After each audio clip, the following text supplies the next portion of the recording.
Blanco, del partido Morena. Muchas gracias. Saludo, subsecretario, integrantes, compañeras y compañeros. A mí me parece destacable la meta de percepción de ingresos que se tiene considerada. Me parece no solamente justa, sino alcanzable en esa estrategia de revisión de la estructura orgánica, pero también de digitalización de los trámites. Sin lugar a duda va a ser una herramienta fundamental en el combate a la corrupción.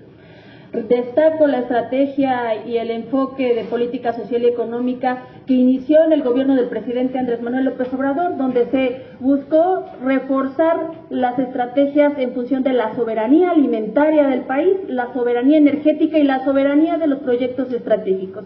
Y que ahora, de la mano de la presidenta Claudia Sheinbaum, continúan en ese sentido, empezar a ver los frutos de lo sembrado. Y de lo sembrado no solamente de los programas sociales que han fortalecido la autonomía de muchas y de muchos mexicanos que en su utilidad y en su fortaleza como ciudadanos y ciudadanas han aportado de manera importante en transformar su realidad. Y cuando transforman su realidad, transforman la de su entorno. Y cuando se transforma ese entorno, se empiezan a transformar los territorios y por lo tanto la condición de nuestro país.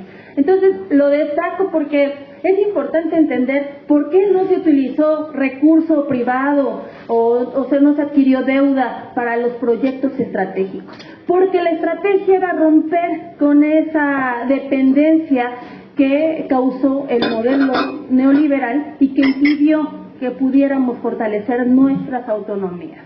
Y en ese caso, en ese sentido, también nuestra soberanía. De ahí que ahora los proyectos estratégicos, bueno, pues muestren todavía este impulso.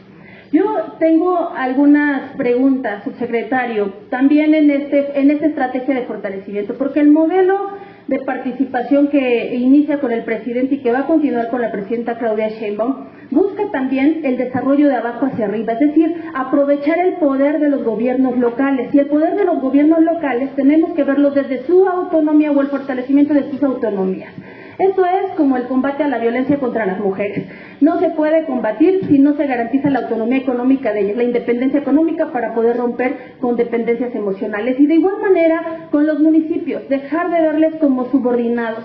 A la fecha sigue habiendo autoridades que les nombran niveles de gobierno, suponiendo que hay una subordinación, y son órdenes de gobierno. Si aprovechamos esa autonomía, ese fortalecimiento de su autonomía, que no puede ir desligado del fortalecimiento de sus finanzas, y aquí no es solamente el adecuado manejo de sus recursos o asignaciones, sino también la generación de sus recursos propios. En ese sentido, es mi primera pregunta, subsecretario. ¿Qué estrategias o cómo se tiene previsto dar el acompañamiento a los gobiernos locales para que puedan contar con este asesoramiento que les permite optimizar el destino de sus recursos, tanto de las participaciones que van a recibir, pero también el manejo y la adecuación de sus recursos propios? Ya lo mencionaban algunos de las y de los compañeros, y me parece que eso es muy viable, sin necesidad, bajo el mismo esquema que ha utilizado el gobierno federal, sin necesidad de aumentar impuestos, sin necesidad de crear nuevos impuestos. Es posible si se va dando cumplimiento a ese deber.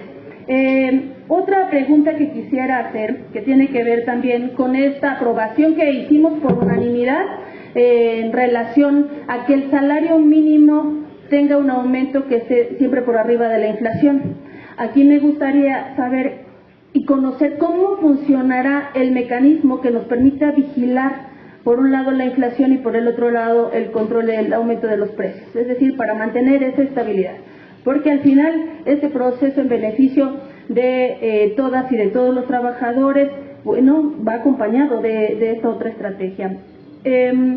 Tengo un par de preguntas más que tiene que ver con esta intención de incrementar los ingresos de la nación. Si se tiene ya considerada o prevista la inversión en activos digitales, es decir, algún tipo de criptomoneda como Bitcoin, y en caso de algunos contribuyentes, si se está considerando o previendo alguna ruta para que puedan ellos hacer sus pagos mediante este mismo mecanismo de activo digital. Muchas gracias.